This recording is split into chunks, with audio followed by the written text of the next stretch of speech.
Aujourd'hui à Orvault, il y a 26% de la population qui a 60 ans et plus, et cette population représentera un tiers d'ici 4 à 5 ans. Donc on voit bien une belle évolution et qui va être particulièrement importante chez les 75 ans et plus. Cette évolution démographique, elle représente un défi forcément, mais aussi une belle opportunité pour une ville, les seniors étant une belle dynamique pour une collectivité.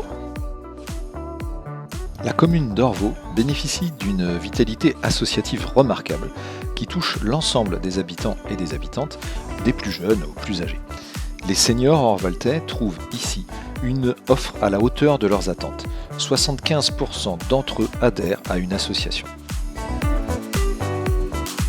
De multiples activités, particulièrement adaptées au vieillissement, sont proposées par une grande diversité d'acteurs présents dans tous les quartiers, comme Orvault Retraite Active, les centres socioculturels de Plaisance et de la Bugalière, Soleil d'automne à la Bugalière, l'association des résidents du Bois-Ragnais, l'amicale du Petit Chantilly, ou encore le club des retraités du Petit Chantilly. Toutes ces associations et bien d'autres encore développent des propositions culturelles, sportives ou de loisirs qui s'adressent spécifiquement aux retraités.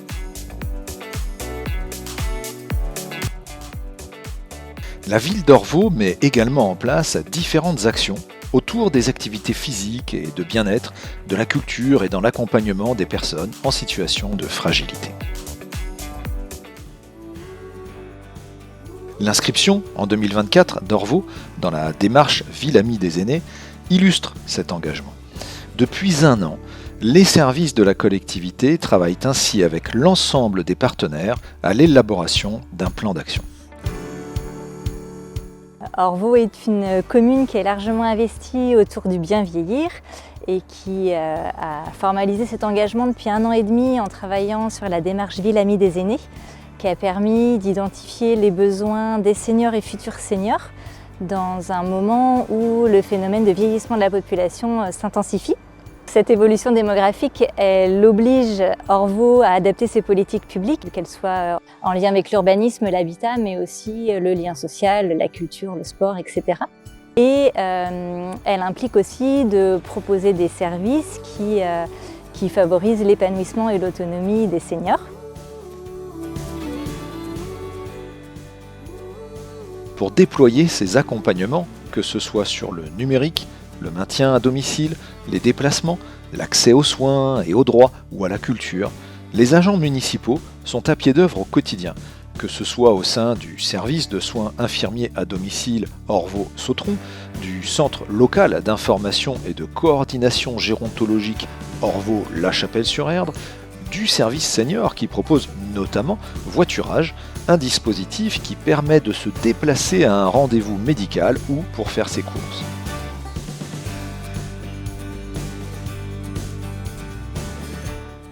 Très bien. C'est un service pratique. Déjà de pouvoir aller faire des courses, aller dans les grandes surfaces, c'est quand même quelque chose de très pratique. Ah oui, très bien, oui. Surtout qu'on n'a pas de véhicule, on n'a rien. Oui, je vais au docteur, à la pharmacie, au SPAR. Et puis si je veux me promener, ben, je me promène. Voilà.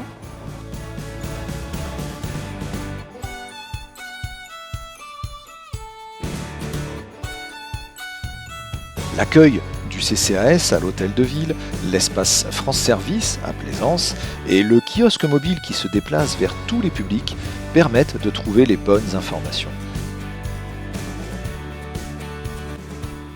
C'est important sur l'habitat par exemple. Les logements classiques sont désormais complétés par de nouvelles solutions de cohabitation ou des établissements médico-sociaux.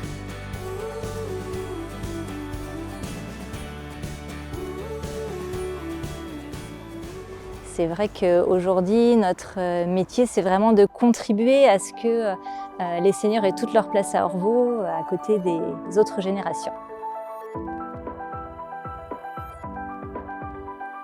Les seniors sont en effet des piliers de la vie locale.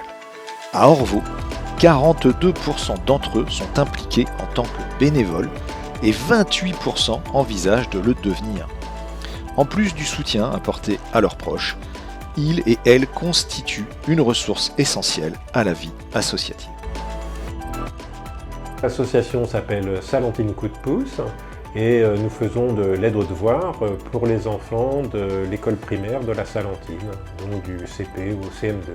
Effectivement, arrivé à la retraite, je me suis dit que j'avais quand même pas mal de temps disponible et que c'était le moment de rentrer un peu dans le bénévolat.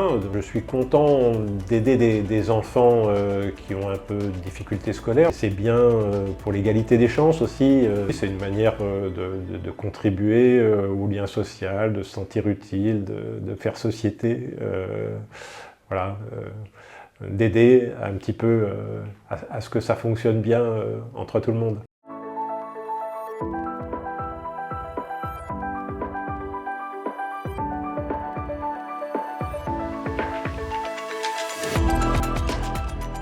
Faire partie d'une association en tant que retraité, ça permet de rester actif, rencontrer des gens et puis d'apporter